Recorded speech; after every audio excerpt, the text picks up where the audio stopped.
বন্ধুরা, আজকে বানাবো পাবদা মাছ।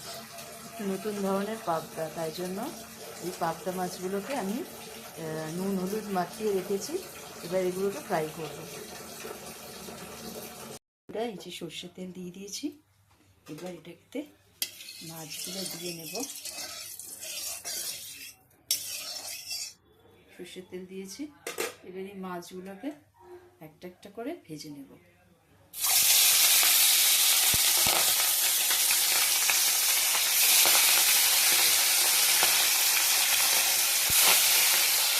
মাছগুলো ভেজে নিই। বন্ধুরা, এই যে মাছ ভাজা হয়ে গেছে আমার। মাছগুলো ভেজে রেখেছিলাম, মাছ ভাজা হয়ে গেছে। এইবারে এর ভেতরে দিয়ে দেবো এই যে মাছের তেলটা দিয়ে দেবো কালো জিরে ফোড়ন। তেলটা গরম হয়ে গেছে, দিয়ে দেবো কালো জিরে ফোড়ন। এটা অদ্ভুত একটা টেস্ট, মানে কি বলবো, একবার খেলে না মানে পাবদা মাছ আর অন্য কিছু দিয়ে খেতে ভালো লাগবে না। কিছু লাগে না এতে। এই দেখুন, এই জিনিসগুলো লাগবে। কাঁচা পেঁয়াজ, এই যে পেঁয়াজ, হচ্ছে জিরে, ধনে গুঁড়ো, কাঁচা লঙ্কা কুচি, আর এই যে লেবুগুলো মাস্ট, গন্ধরাজ লেবু, আর হচ্ছে পেঁয়াজ বাটা। এই যে পেঁয়াজ বাটা করে রেখেছি মিক্সিতে আছে, ব্যাস। আর কিচ্ছু লাগে না। খুব ভালো, এত ভালো টেস্ট হয় না। কিন্তু আদা রসুন টসুন কিচ্ছু লাগবে না। টমেটো চাইলে দিতে পারেন, কিন্তু টমেটোটাও অত না দিলেও চলে। আমি দিই না, এই রান্নাটাতে কিছু দিই না। জাস্ট এমনি এই পেঁয়াজ রসুন, এই পেঁয়াজ, কুচনো পেঁয়াজ আর ভাজা ইয়েতে বাটা পেঁয়াজ, ব্যাস। এই দুটোই লাগে। আর ধনে গুঁড়ো, লঙ্কা গুঁড়ো, হলুদ গুঁড়ো, নুন, যেগুলো লাগে আর কি, এইগুলোই। পেঁয়াজ কুচিয়ে দিলাম, দিয়ে কালো জিরে দিয়ে এটাকে ভেজে নিই। ব্যাস, পেঁয়াজটা আমার ভাজা ভাজা হয়ে গেছে। এবার দিয়ে দেবো পেঁয়াজ বাটা। পেঁয়াজ বাটা দিয়ে দিলাম। বন্ধুরা, আমার এটা হয়ে গেছে। এবার দিয়ে দেবো জল। জলটা একটু বেশি দেবো, মাছগুলো একদম হালকা হবে, যেরকম গরমের দিনে খায়, যে পাতলা একদম ঝোল, এরকম হয়ে গেল এটা।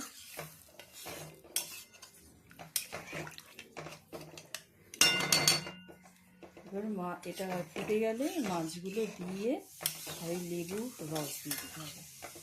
লেবুর রসটা শেষে দেবো।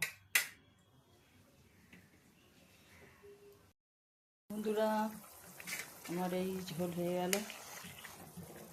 এইবারে আমি এটাকে এই যে পার্শে মাছগুলো যেগুলো ভেজে রেখেছিলাম ওগুলো দিয়ে দিলাম।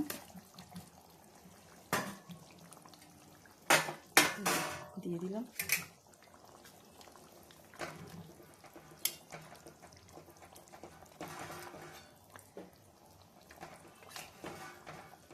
সব দিনই কিছুটা রেখে দিয়েছি ভাজা।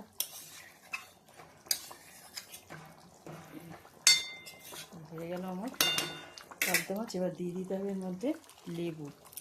এই যে গন্ধরাজ লেবু, গন্ধরাজ লেবু দিয়ে দিলাম। লেবুগুলো না যদি একটু রস বেশি হয় খুব ভালো হয়।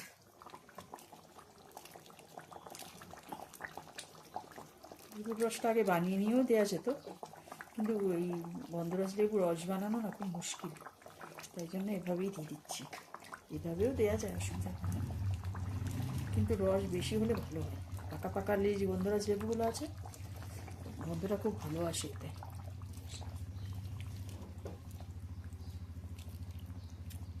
আঁচটাকে কমিয়ে দিলাম, তাহলে তিতো হয়ে যাবে। ব্যাস, হয়ে গেল। ভীষণ সুন্দর একটা। এবারে কী করতে হবে, পাতা দিতে হবে, গন্ধরাজ লেবু পাতা দিয়ে এটাকে ঢাকা দিয়ে দিতে হবে। আপনারা চাইলে একটু চিনি দিতে পারেন, অনেকে চিনি ভালোবাসে, তা আমি চিনি দেব না। একটুখানি চিনি দিলে ভালো লাগবে, কিন্তু আমার বাড়িতে না একদম ভালোবাসে না। ব্যাস, হয়ে গেল। আমি এবারে একটুখানি ঢাকা দিয়ে পরে তুলে দেখাচ্ছি। এই যে আমার হয়ে গেছে। জাস্ট এই যে পাতাগুলো দিয়ে দিলাম, গন্ধরাজ লেবুর পাতা। এবার এই পাতাগুলো দেওয়ার পরে না আর এটাকে ফোটানো যাবে না, তাহলে তেতো হয়ে যাবে। একবার না এটা বানিয়ে আপনারা খেয়ে দেখবেন। ব্যাস হয়ে গেছে।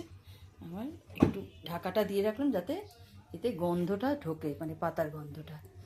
এই হয়ে গেল আমার রান্না। এই যে কেমন হয়েছে জানাবেন, ঠিক আছে?